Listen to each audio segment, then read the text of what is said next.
नमस्कार, डेली 24 भारत देख रहे हैं आप। हमारी खास पेशकश में आप सभी का स्वागत है। मैं हूं आपके साथ सुरभि राज। केंद्रीय वित्त मंत्री निर्मला सीतारमण के खिलाफ कोर्ट ने चुनावी बॉन्ड के जरिए कथित जबरन वसूली के मामले में एफआईआर दर्ज करने का आदेश दिया है। ये आदेश बेंगलुरु की पीपल्स रिप्रेजेंटेटिव कोर्ट ने दिया है।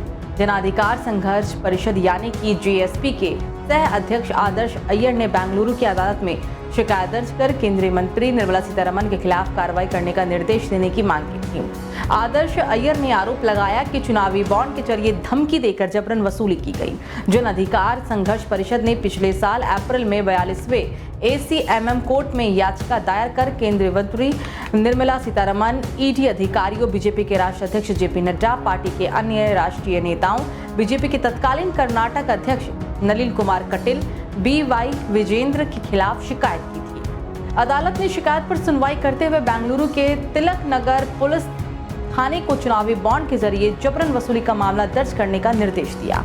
बेंगलुरु की अदालत ने याचिकाकर्ता की शिकायत पर विचार करने के बाद बेंगलुरु के तिलक नगर पुलिस को एफआईआर दर्ज करने का निर्देश दिया है।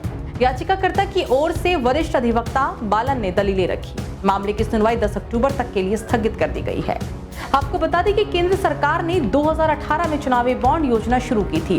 इस योजना के तहत सरकार राजनीतिक दलों को मिलने वाले चंदे में नगद दान को खत्म करना था, ताकि राजनीतिक फंडिंग में पारदर्शिता बनी रहे।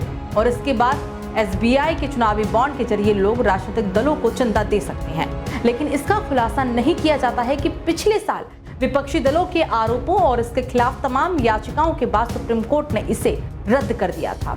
आपको ये भी बता दें कि सुप्रीम कोर्ट चुनावी बॉन्ड की एसआईटी जांच की मांग को खारिज कर चुका है।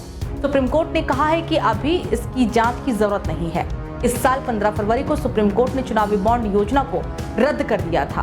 चुनावी बॉन्ड के जरिए राजनीतिक दलों को फंड दिया जाता था, लेकिन इसका खुलासा नहीं किया जाता था। वहीं इस मामले पर प्रतिक्रिया देते हुए कर्नाटक के सीएम सिद्धारमैया ने निर्मला सीतारमण के इस्तीफे की मांग तक कर डाली और कहा कि इस मामले में 3 महीने के भीतर रिपोर्ट सौंपी जानी चाहिए। उन्होंने कहा कि निर्मला सीतारमण के खिलाफ जनप्रतिनिधियों की विशेष अदालत में प्राथमिकी दर्ज करने का आदेश दिया है। वो कौन है? वो एक केंद्रीय मंत्री है और उनके खिलाफ एफआईआर भी है। वे चुनावी बॉन्ड के माध्यम से जबरन वसूली में शामिल थी और उनके खिलाफ एफआईआर दर्ज करने का निर्देश भी दिया गया है। उन्होंने आगे कहा कि एफआईआर दर्ज होने के बाद उन्हें इस्तीफा दे देना चाहिए। क्या वे उनसे इस्तीफा देने के लिए कहेंगे? उनके इस्तीफे के लिए बीजेपी के नेता कब विरोध प्रदर्शन और मार्च करेंगे? सिद्धारमैया ने कहा कि अगर इस मामले की निष्पक्ष जांच होती है तो प्रधानमंत्री नरेंद्र मोदी को भी इस्तीफा देना पड़ेगा। अब धारा 17A के तहत जांच पूरी होनी चाहिए और 3 महीने के भीतर रिपोर्ट भी सौंपी जानी चाहिए। इस खास पेशकश में फिलहाल मेरे साथ इतना ही। आप देखते रहिए डेली 24 भारत। नमस्कार।